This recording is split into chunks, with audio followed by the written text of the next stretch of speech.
right. Hello, ladies and gentlemen. This is Brock Beard from lastcar.info coming at you from on the road this time. We're going to let's make sure the audio is working and everything. I'm going to wait a little bit while everybody comes on in. I'm going to share the link here and make sure that everybody gets a chance to join in if they like. All right. Oop, here we go. Let's do this. Join. All right. Okay, whoop, I'm going to move this for just a sec. Okay. Let me see this. Boop. Live stream for Friday is live. Let's do that. Boop, there it is. Okay. And am I the race? Yes, sir. Boom. Bam, nailed it. Okay. All right. So while this gets going, let me make sure. Okay. All right. I think we're good here. Make sure you guys can hear me okay. We got the microphone a little distance away. I could bring it closer here if that works better. All right. Excellent. Okay. All righty. So hello, ladies and gentlemen. This is Brock Beard from lastcar.info. Just jumping in here for a little brief live stream tonight. I see you got 3 people in here. Can you hear me okay? If not, I can bring the microphone closer. It's the first time I've done this outside of the current headquarters from before. Don't be afraid to leave a comment there. If you can't hear me, all right, we can definitely fix that. And get that going, and then certainly talk about everything that happened from today's action. Let me get this. Where are we on this? Okay. All right. Hello, everyone. We'll go ahead and jump into it here. While we do, let me go ahead and first of all, again, audio's fine? Okay, right on. Okay, so I'll just leave this here. We're doing a little impromptu setup here. Okay. First of all, big thank you to everybody for tuning in. Also, thank you especially to the Patreon members that followed us here. We had 18 members on the magnet for our trip down. I hope you enjoyed the pictures that we did on the way down here from Northern California down here to Southern California. I'm coming at you live from Ontario, California, where we used to have a racetrack out here until 1980. There's a Hooters now, basically, where Turn 4 used to be, about a couple miles up the road from the hotel we're staying at. And we just got back from the first day of action today at the for the Cup Series and the Xfinity Series at the Auto Club Speedway in Southern California here at Fontana. Certainly adversity for a number of the small teams that we talk about already. The article that was posted already earlier this afternoon with some quotes there from Tommy Joe Martins as well as Morgan Shepherd and the different challenges that they face here in the this early spring stretch rather to the West Coast. Really unfortunate deal for Tommy Joe Martins with another engine failure following up the situation at back at Las Vegas, or actually very short of an engine failure, an oil line coming loose was the last report. That ended up causing a fire in the right front of the car. I didn't see the incident live. I actually came by the garage area afterwards, and I had assumed that maybe they were peeling the decals off and that was some damage left over from Las Vegas or something. But it was very clear from the way they were working on it and the fire retardant on the rims of the car, the fact that it was on the opposite side from the incident at Vegas, that they were having another issue there. So an unfortunate deal for Tommy Joe Martins. I very much appreciate that he spoke with me after the incident there. He certainly didn't have to under the circumstances. It's been kind of a toss-up here, talking with him in the garage area. I was fortunate enough to talk to him at Phoenix last year when he had a great run for Motorsports Business Management. And then, unfortunately, another time where he finished last at Watkins Glen in a scary accident with a brake failure driving for BJ McLeod's team. BJ is still stayed another big supporter of Tommy's. He was actually in the garage with Tommy that after the incident there, was offering his services.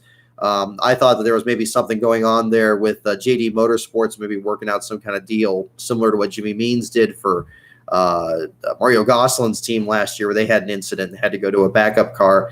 But BJ was just offering his services to help fix Tommy Joe Martin's car. Apparently, they're in the process. Last I checked before he left, they were getting a new hood out there. There was a lot of damage to the right corner up by the hood flaps from the fire. The underside of it was singed very badly. So they're certainly swapping the hood out. But they do have a backup car, Tommy told me. That is the car that they reserved for Phoenix. They certainly didn't want to have to use that one if they absolutely had to. Last I checked, they're still in the process of actually repairing the car that they have. We'll certainly follow up on that tomorrow. We go up to the track there and see if it is indeed the same car or if they made a swap at that point. We'll have some more updates as we go along on that. The other incident, Alex Labay had an engine failure as well into turn one. They were swapping the engine out on that as well. That was the incident that mentioned very briefly on the on Twitter earlier. Unfortunately, the Wi-Fi is a little spotty in the infield, just because the infield is so large. I was really surprised by how wide the garage area is. You can definitely get your steps in going from the one tunnel entrance from turn 4 all the way to the media center, which is well into turn 1, and that's about where Tommy Joe Martin's and Morgan Shepherd's team are placed out there beyond the third of the 3 garage buildings that has most of the Xfinity Series teams in it.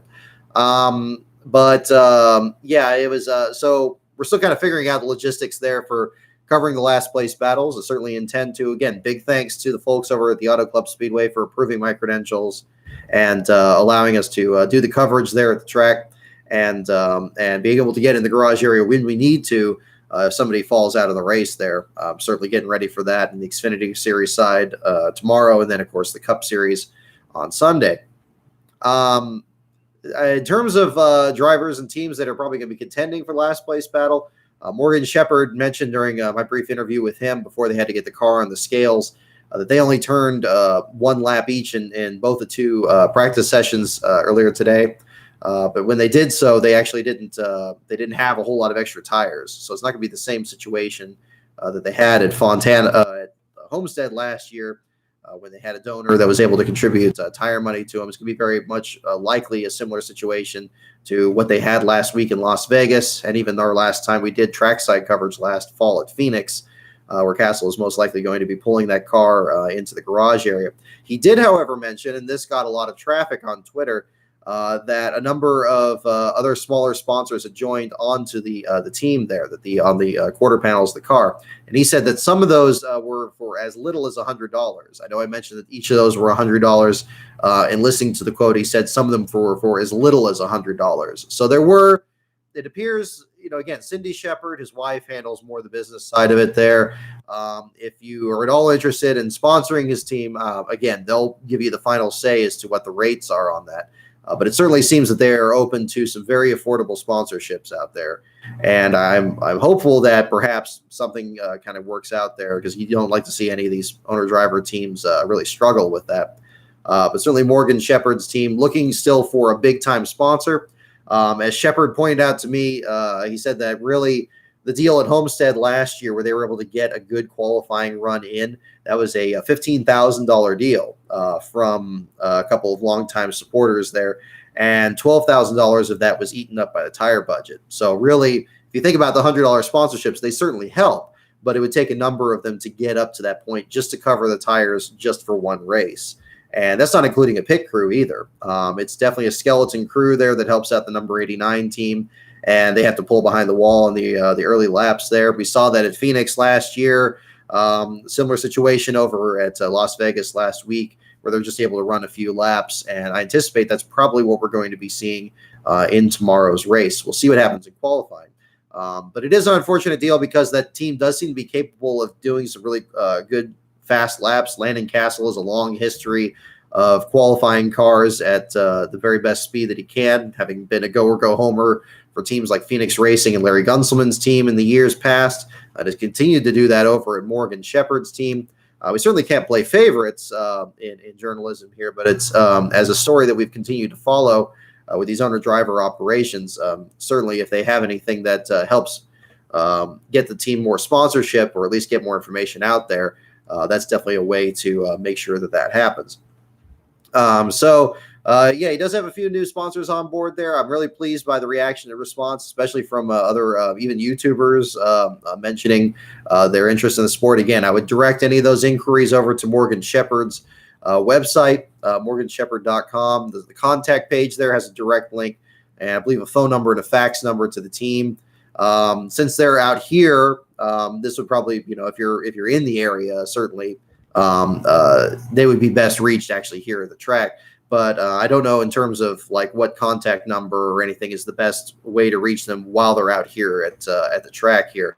I tried to elicit that from Shepherd in talking with him, but he really downplayed it a lot because, again, the big issue is trying to find some decent sponsorship, and who isn't really these days? Obviously we had this same conversation with Joe Nemechek at Phoenix 2 years ago. They're looking for somebody to make a star, somebody that has decent sponsorship there. And so the search continues over to the number 89 team.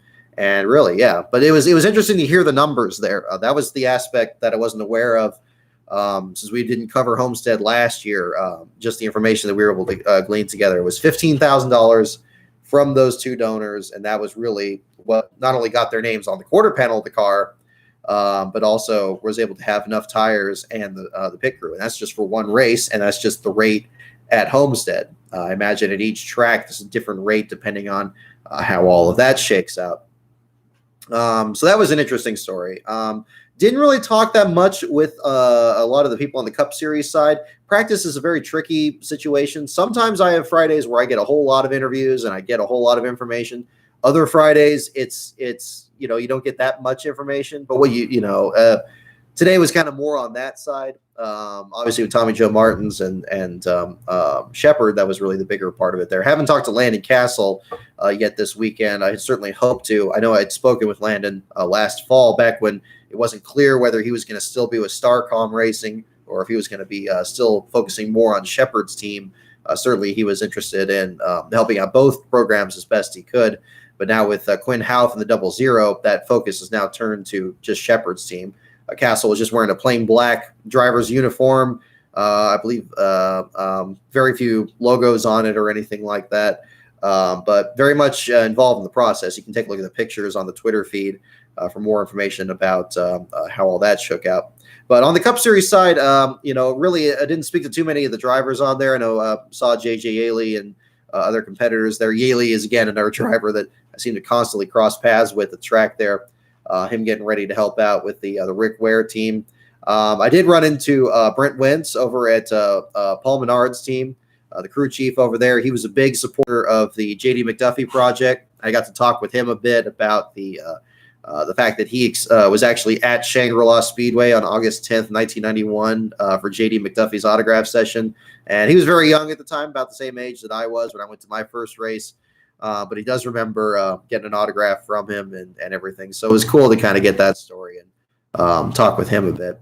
But very much getting ready to see what's going to happen tomorrow on the Xfinity Series side. And, again, I anticipate Shepherd and Castle are probably going to be among the early exits from the race. Not sure what the deal is over at Motorsports Business Management.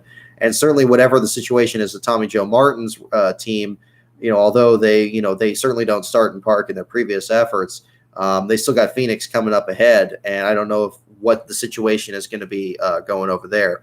From all intents and purposes, it sounds like they're going to still attempt the full race, but no updates on that. What would you guess Castle gets each weekend to qualify and start and park number 89? I'm not sure offhand.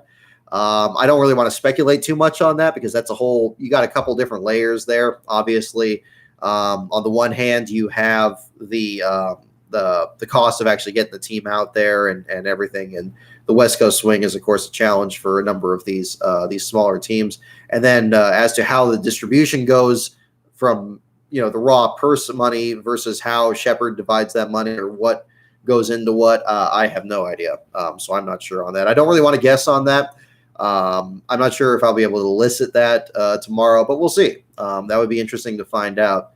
But I was very interested to hear the dollars and cents about that. Really, just $15,000 is enough to get tires and a pit crew, and then look at the performance they could get at Fontana. Multiply that by any number of races, and then you get a better idea of what they need on a weekly basis. And it's probably not too different from what these other owner-driver operations can do, again, such as Tommy Joe Martin, such as Mike Harmon, such as Joe Nemechek, even though that's in the truck series. Each of these businesses is run differently. That's both the best part of the team, the sport, and also kind of a challenging part because you don't know exactly how that's going to shake out. But that's really kind of how they kind of work all that out. But very interested to see what's going to happen in the Xfinity race. I think it'll probably be a pretty quick last place battle. I'm just figuring out where I'm going to be staging myself there. The far end of the garage area has a entrance to the garage that's over in the turn one. It seemed like it wasn't being used that much during the action today. One thing I think I mentioned on Twitter, and I kind of left it hanging. There were cars that were pulling over during Cup Series final practice at the entrance to pit road, and there were a bunch of people looking over each of the cars. They would come in. It looked like at first from a distance they were practicing pit stops. That turned out to not be the case. The people that were coming out there were wearing Goodyear crew uniforms. They were the same ones that were mounting the tires there. So apparently those were tire inspections. Wasn't able to get any information from that. That section was actually chained off, so even media couldn't get in there. But the picture that was posted on Twitter gives you an idea of, they had basically 2 cars at a time come in. Goodyear engineers look over the tires as they came in, and then eventually they would pull into the garage, one of the many garage entrances that are along that large building in the infield to pull into the garage there. So that'll be interesting on that side. I think, if they're that concerned about tire wear or something like that, haven't seen any issues with that in practice, at least from what I saw on my end. It seemed like certainly engines and RPMs are really the big issue, especially on the Xfinity Series side. So we'll see if that's going to be a factor in tomorrow's race. On the Cup Series side, Alex Bowman and Ryan Blaney in the top of the charts there at the end of happy hour. Very much it makes you wonder if this is going to be a sequel to what we saw in Las Vegas prior to Ross Chastain's spin there at the end of the race that set up the late race restart. That is going to be really interesting to see. I think that it's very possible that they get a good run. I remember coming to this as a fan 2 years ago, and it seemed like Alex Bowman and William Byron had 2 of the best cars out there, even though they weren't the race winners or the most dominant ones out there. I would look for them with the improvements that both of them have made in the 2 years since, and the improvements to the nose of the Chevrolets. I think both of them could potentially have a very big day, and perhaps a return to Ford's dominance at the same time here at the California Speedway, or as it used to be, the Auto Club Speedway of Southern California. Back when it was the California Speedway, it wasn't uncommon to see a driver like a Matt Kenseth or a Ryan Newman when he was with Ford, or a Kurt Busch or Mark Martin, seeing all of them be dominant. Ryan Blaney and the Penske guys could potentially be another factor in this finish, and we'll see what happens on that end. But going to be very interested to see what happens in there, and then in the days coming ahead. Stephen C. Seeing your other comment there, Dale Jr.'s download this week here on the podcast. I did watch that this week. Again, a big thanks to Matthew Dellner for helping to make sure that a copy of my book, my J.D. McDuffie book, got in Dale Jr.'s hands. It's now abundantly clear after the podcast this week on Rick Mast, which is a fantastic show in general. Rick Mast is still so much fun to listen to, so highly recommend you listen to the whole thing. But it was big kudos to Mr. Dillner as well as to Dale Jr. himself for making the mention of J.D. McDuffie at the end of the section there and mentioning my book specifically. A huge honor. It's floored me really since the book came out, who has been able to read it and who has really been passionate about talking about it, whether it was Mike Joy over at Fox Sports, the people involved in the research of the book, Linda McDuffie herself, or Ima Jean, seemed very pleased with how the book went. It's the people at Smalley's Garage over in Watkins Glen, very positive response on that, and I hope to really carry that into the next project, which is well underway. Not ready to make the announcement yet. I know I keep teasing that. But there's a couple things I want to make sure are set, because I announced the J.D. McDuffie book way early before we even had a release date set, and I don't want to do that again this time with this book. That's the big thing that is holding me back on that. Other than that, the next project is really coming together, and I'm hoping to have some more information on that the days ahead. Yeah, again, big thanks to the folks there at the Dirty Mo Media and everything. I know there was a lot of discussion about like how cool it would be to have a NASCAR YouTuber or some personality like that on their show. I mean, that's we'll see what happens on that. I mean, I have no control over that, nor does anybody else on that. I think any of us would be honored to have a space on there. But I think that Junior's got a good thing going there with bringing these old school drivers on there and doing kind of a where are they now kind of segment. I know somebody on Twitter was mentioning that would be a great idea. I believe Walt Reed was talking about that, about doing a segment like that, and I think that's something I'm certainly open to on that. But yeah, it was really exciting, very exciting. I was listening to that podcast that night, and that was I had to share it with everybody. So send it to my publisher, send it to my Facebook group, send it to everybody else out there. So big thanks again to Dale Jr., Matthew Dillner, and the rest of the folks there at the Dirty Mo Media. Have to give a shout out to them. I was hoping to see Matt this weekend. I haven't seen him yet to thank him personally, but hopefully he'll turn up at one of the other races I'll be covering this year. Still looking at Sears Point in June and Phoenix in November. And again, big thanks to all of our Patreon members that jumped on board. I'm just going to read off their names really quick here again to mention Brother Flounder, Dan Bear, Jeff Brown, Calvin Ingleston, the NASCAR numbers site.org, Worthless Pieces of F Incorporated, Jay Hess, Matthew Koopoulos, Justin Brookover, Gail Delaney, Matthew Miller, Spencer P. Stillwell, Luis Torres, Andrew Hayes, Walter Reed, Adam Diamond, Benjamin Schneider, and Michael Lester Harvey. Big thanks to all of you on board, and we had you on the Lakers colored magnet this week. You'll all be entered in a contest or a drawing rather, to win that. Winner will get that mailed to them, along with a couple of goodies I'm going to slip in there as well. It's not too late to join up for that as well. If you still want to be added to the magnet, join any level of my Patreon at patreon.com/lastcaronbrock. I'll add your name on there by hand, and you'll also be entered in the same contest to win it in the drawing as well. And we'll go from there. Even though the trip to Sears Point's a lot shorter than this one, I'm still thinking about doing it for that one as well, because it's been a really popular promotion. So look ahead to that in the weeks ahead. Really, other than that, today kind of came and went pretty quick between the two practice sessions on everything. Gosh, I'm just looking at the Twitter feed here. I'm amazed how many responses have come up on the Morgan Shepherd thing. So it's yeah, I'm not sure what I'm just seeing. I'll respond to this while I have it up here. Justin Thomas on Twitter was asking if Landon said anything about the plans beyond the West Coast swing. They did not. I did not talk with Landon yet, but according to Morgan Shepherd, the way he phrased it is that they were going to be skipping some races this year. The one thing he's mentioned, this is towards the end of the interview, so he didn't go into the full detail there. But he said that some of the races they probably skip will be the super speedways, because that will require them to build another super speedway car.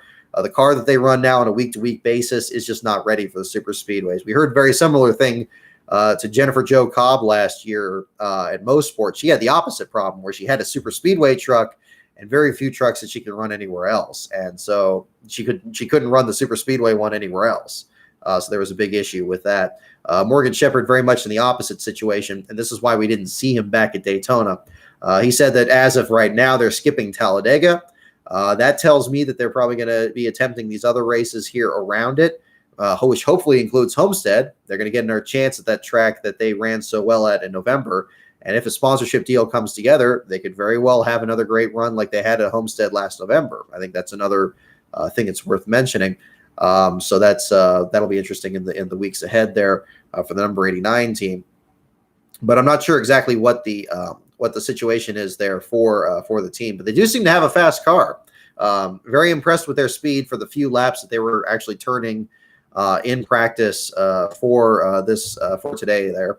But the action was wrapped up pretty quick there. Other than the incidents for Tommy Joe Martins and not Morgan Shepherd, Alex LeBay's team and Mario Gosselin's team, pretty clean there. But I think we're gonna have some more action certainly on tomorrow here on the Xfinity Series side. So I'm just gonna check here again. If you guys have any other questions on the action from today, or anything else that I haven't covered yet in this, certainly feel free to leave a comment here in the chat, and we'll get to that as well. Let's see. Oh yeah, we had a couple questions. I know there were a couple questions on Twitter about the covering up the pictures of the hubs of the cars. That's something that I learned, definitely learned the hard way. And actually, one of the competitors that was involved in is actually still there. Back at Darlington in 2017, it was just taking pictures of the cars. And what I like to do when I come over into the garage area the first time is I like to get a picture of as many of the paint schemes as possible. Keep track of new sponsors, new paint schemes, and stuff like that. Just kind of do a quick run through on that. As I was doing that, I came by Brennan Poole's team when he was driving for Chip Ganassi, and the team really did not want me taking pictures of the car while they had the wheels off. And I see this in other posts too. There are other media members where they take pictures of cars in the garage area, and with the Twitter's sticker app, they just cover it up with something there, so you can have the picture but not disclose anything with the suspension or whatever parts they use and everything. And certainly wanted to do that as well with Tommy Joe Martin's team, not just for the struggles that they've been facing, and they don't need any of the information leaked that doesn't need to be, rather, but really the same. I think it's the same thing that's pretty reasonable concern, given that all these teams are really in a box where they're so limited into what they can innovate and what different parts they can use. It's a very different deal with that. So wherever, I mean, nobody's perfect when it comes to this, least of all me, but I try to really kind of cover that up when I can and pick like a nice neutral graphic or something to kind of cover that up and make sure that that's not used, but still have the picture to show, particularly in this case here, the work that was being done on Tommy Joe Martin's car and the work that was being done on the number 44. And again, that's going to be an interesting thing tomorrow to see if they're going to be able to make any improvements on that. So I think right now I'm going to go ahead and just about leave it on that. Big thanks to Drunk Brian France. He just put a tweet there to spread word about the Twitter feed. Big thanks to everybody who's been following, again, the Twitter feed at Last Car on Brock, the website, lastcar.info, and the Patreon at patreon.com/lastcaronbrock. We got some bonus content in there as well. Gosh, I'm just drawing a blank at this point. That's about all the information I have right now for you guys at the moment. My plan is to do some more of these streams like through the weekend, do another one. If I don't do one tomorrow, certainly one on Sunday. We'll try to give you guys a bit more of a heads up so people can kind of schedule in there and see that whole deal. Oh, what are the see your comment here, Stephen? See the circles sometimes seen on the windshield in the back window. Yeah, you're reaching the right conclusion there. Just like the wheel covers, that's the thing in tech inspection. It's something I don't know the exact purpose they serve, but I know it's relating to the technical inspection and the lasers and the things that are involved in that process. They're only used really in that same time period there when they're actually sending the cars through their multiple rounds of inspection. You usually don't see those on the cars in any other context than that. As to why they're circular and not any other shape, or if they're made of the same material, I'm sure they're not made of the same material as the ones on the wheels, because the wheel covers are like actual metal, like almost like manhole covers that they bolt on there. It's almost like the boot, like a traffic boot that they would put on there if you're parked illegally somewhere. The ones on the windows, I'm sure, are like either fabric or sticker or adhesive or something like that. But that's really the purpose on that. I'm sure you don't want lasers like going through the car, I guess, and maybe that gives a false reading or false positive, false negative, that kind of thing.